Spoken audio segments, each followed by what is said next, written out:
plug this in, or you want me to? Oh, yeah, please. Thank you.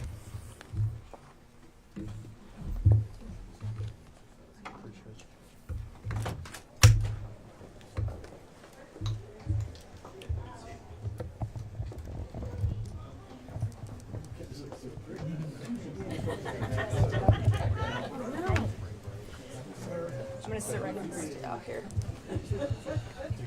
You don't mind if I scooch it? I'm just gonna. You can put it right back.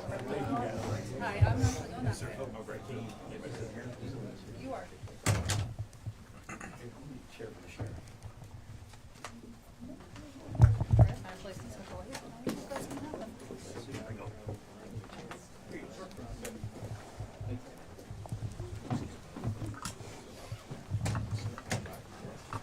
Can you make sure he does?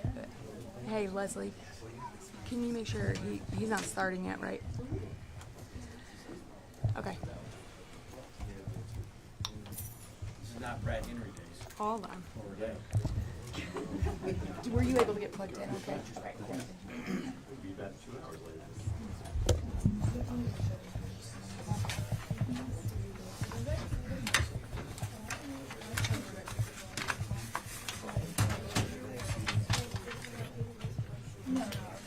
We'll go ahead and get started, Leslie. Good afternoon, and thank you for being here.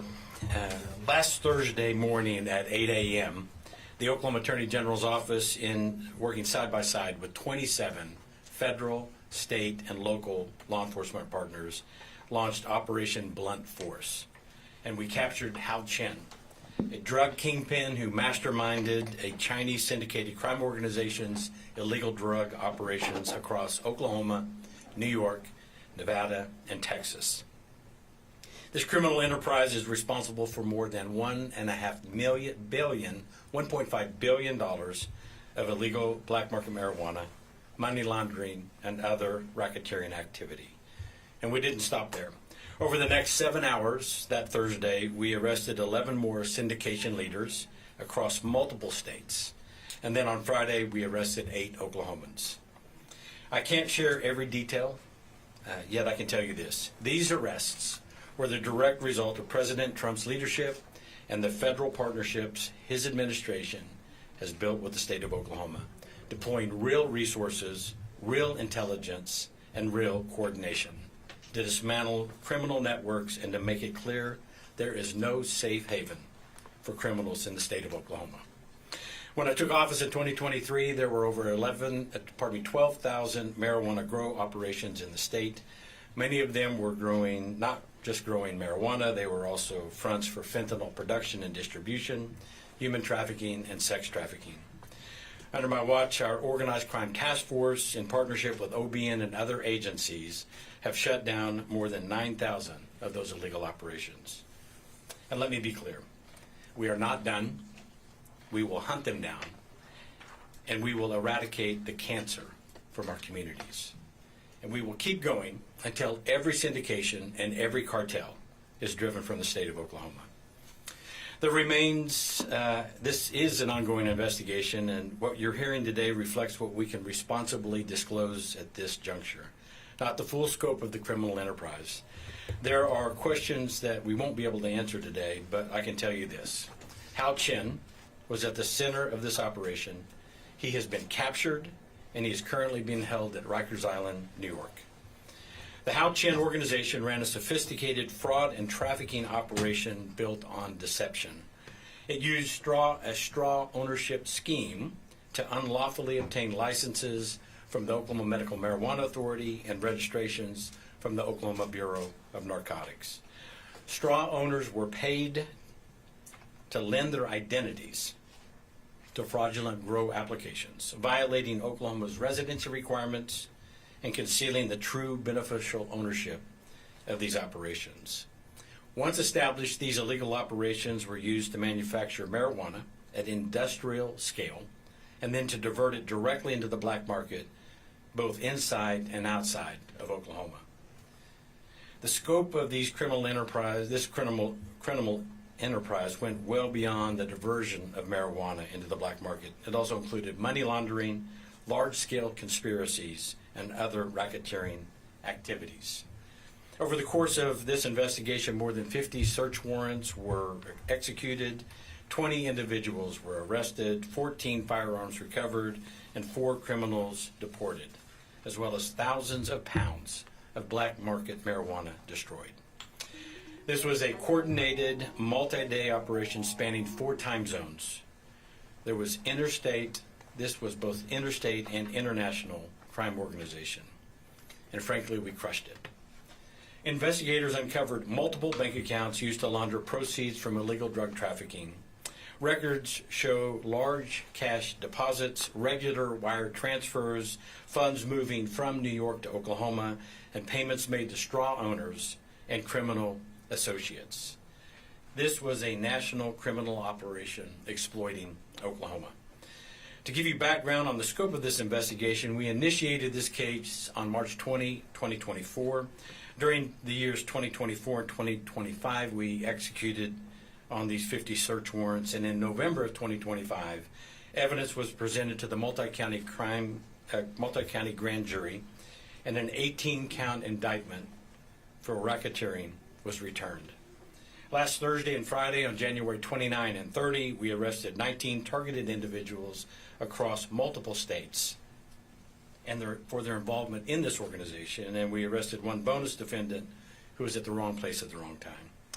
The criminal organization involved individuals operating in 8 states: Oklahoma, New York, Texas, Nevada, California, Colorado, Illinois, and Washington.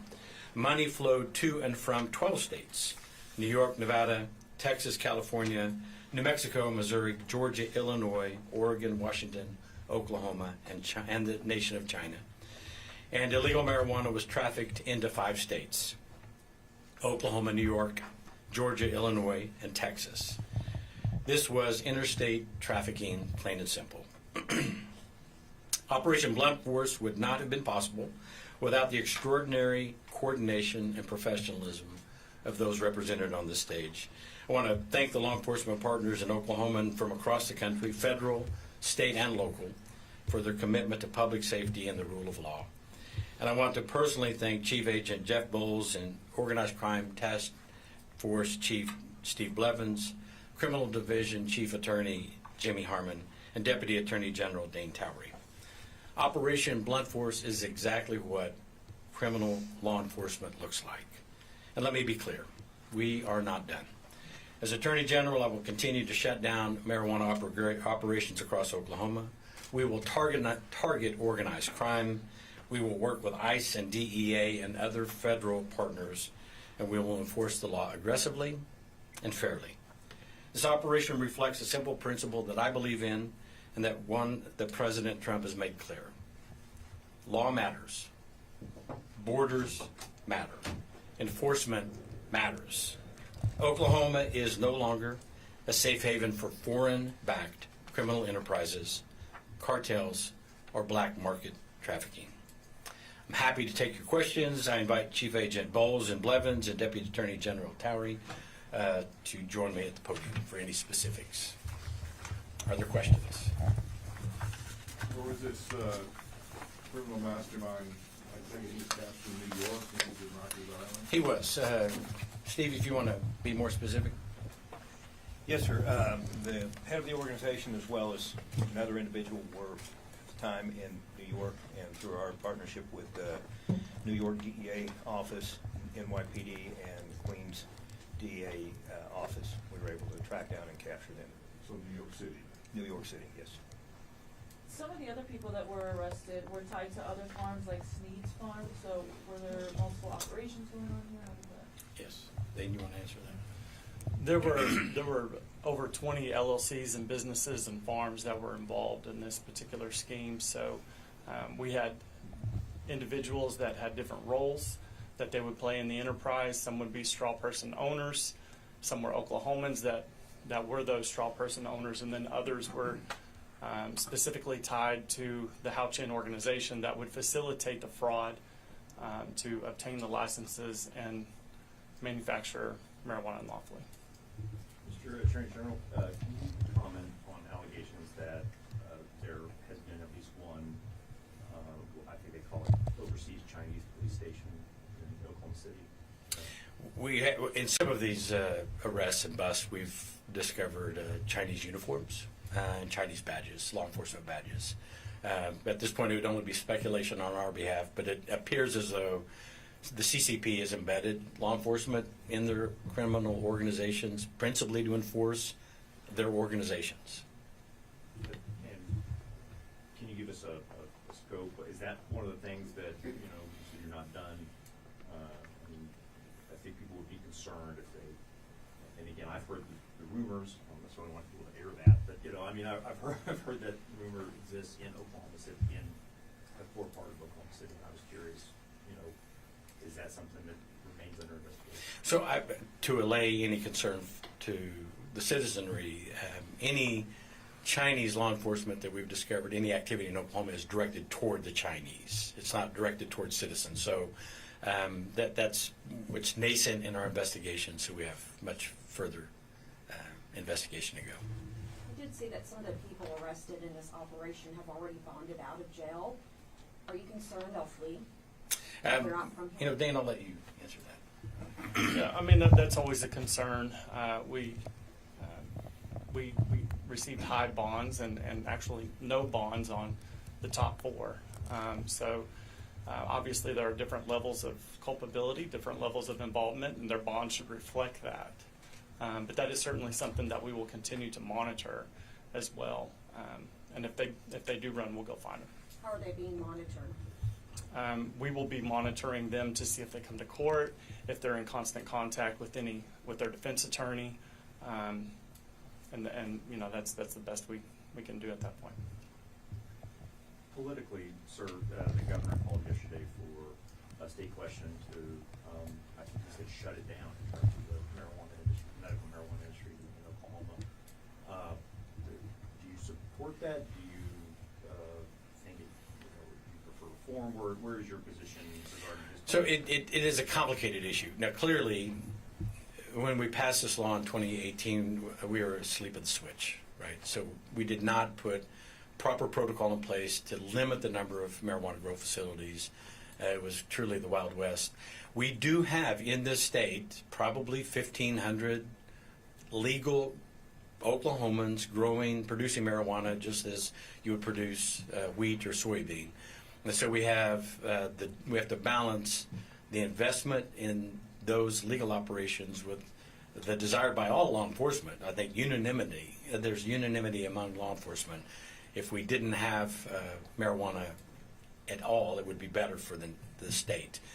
But we have to be aware of, and if the governor goes forward with this plan, or the future governor does, then we would need to reimburse these individuals because it will effectively be a taking. So as the lawyer, I'm concerned about the taking. As a law enforcement officer, I'd love for it to be gone. It would. One of the earliest briefings I got from the FBI said, I said, what can we do? And he said, what you have to do is shut down all marijuana operation, and it's unfortunate. I will also add on that, it's an illusion to think that we're offsetting the tax dollars with the cost of law enforcement. I could not even begin to estimate the numbers of hundreds of millions of dollars spent in law enforcement to enforce black market, to eradicate black market marijuana, fentanyl production, sex trafficking, human trafficking. In Oklahoma, it's probably 100-to-1 ratio. So it's this bargain for exchange. Oklahoma got the bad end of it. If there's no other questions, if I could ask you the status of the criminal case against Ms. Baez, Ms. Trina, here around the Capitol. She was charged in connection with former Representative Pittman. You pleaded that out. If it's changed, let me know. But at the time, I don't think that was pleaded against. She will be offered a plea similar to Ms. Pittman. Do you have concern that, it certainly seemed that there was a message, can you make this check for me, and an hour later or so had the check. Might raise a question of whether that was the first time somebody had done that.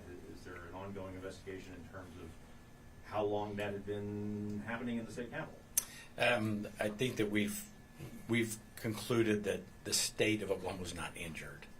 Other parties were defrauded, and the restoration, the funds that they'll have to repay will reflect the scope of their injury.